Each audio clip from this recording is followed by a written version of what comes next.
Hey, friends.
Morning.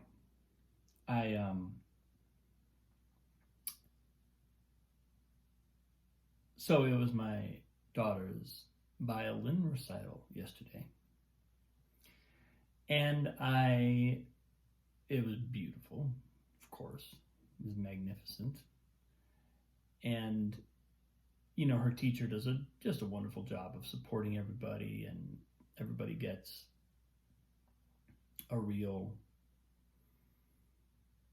a chance to kind of be out there and feel performance conditions.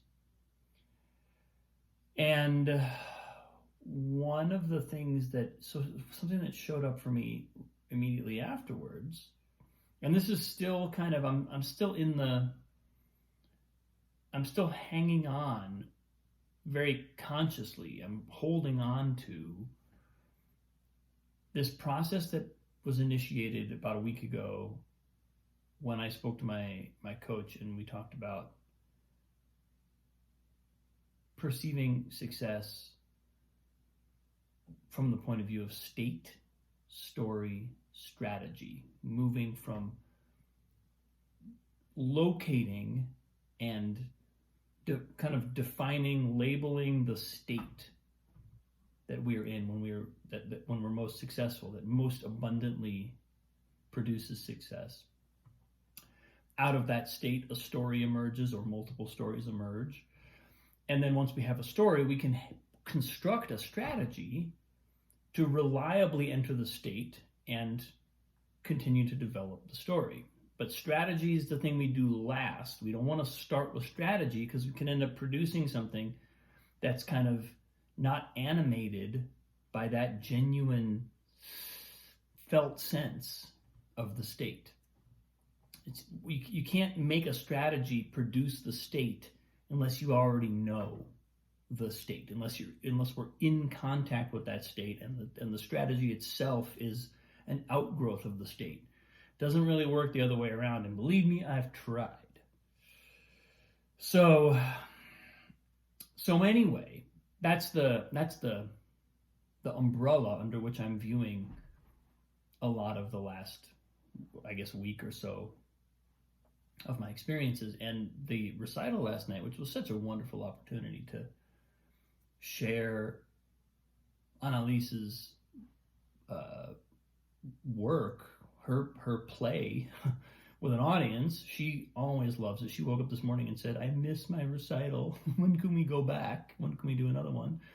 And it evoked when she said that, it evoked in me, I thought, yeah, good question.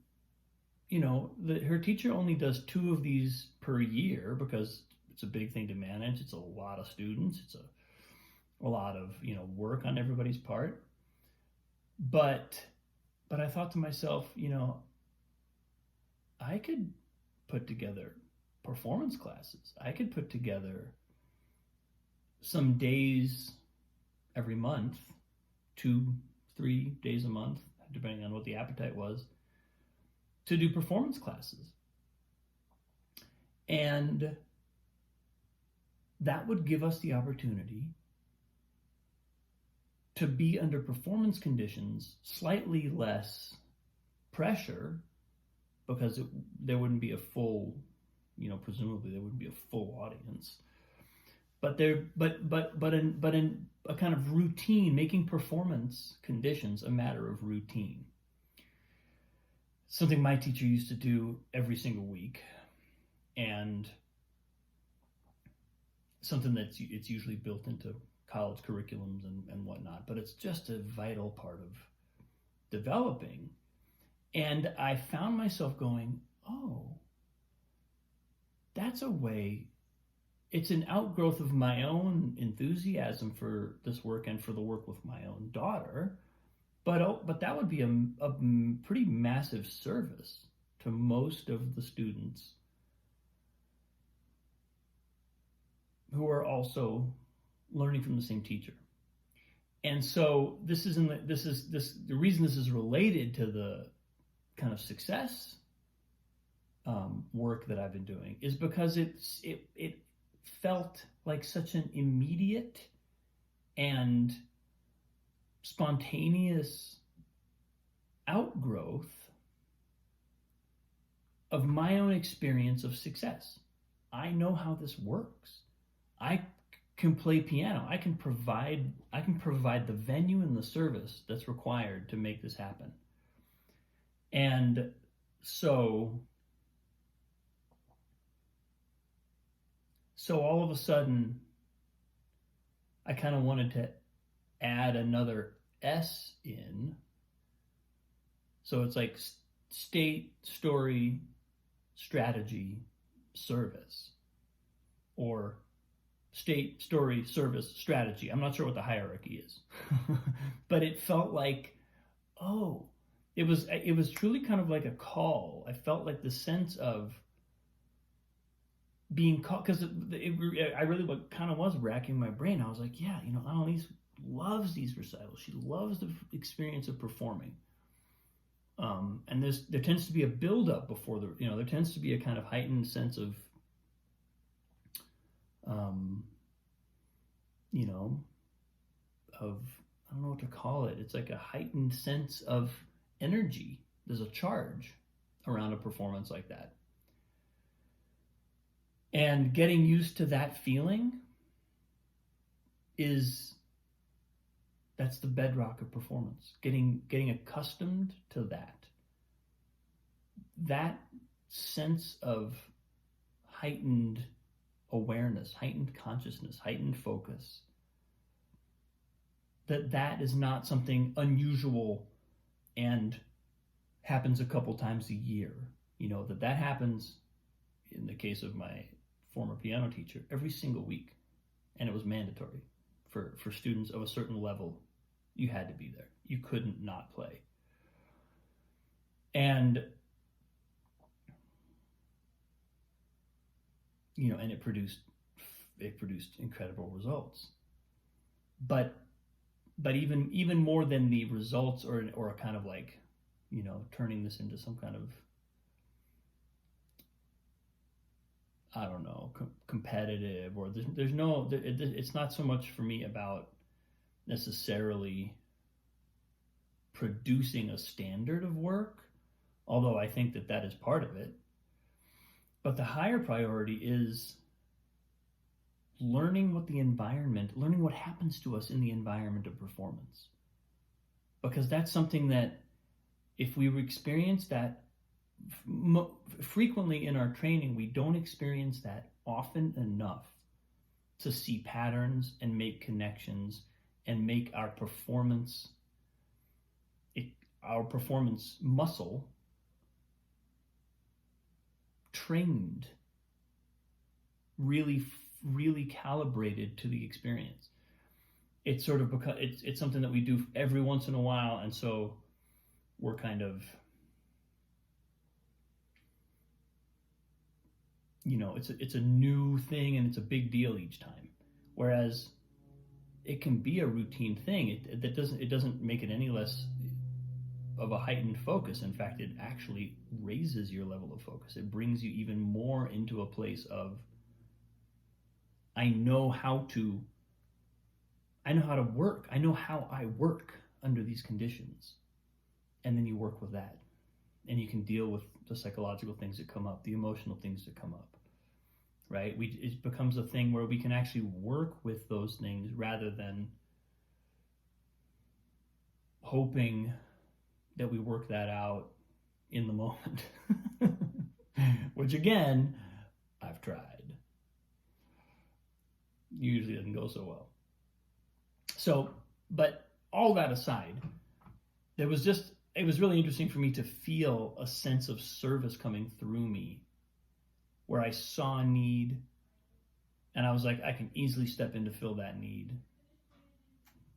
Let's do it, right? We're going to start next week.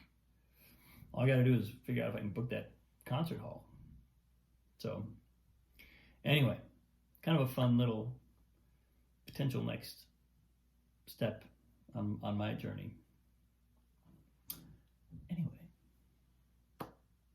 I appreciate you. Thanks for watching. Have a great day. I'll talk to you soon.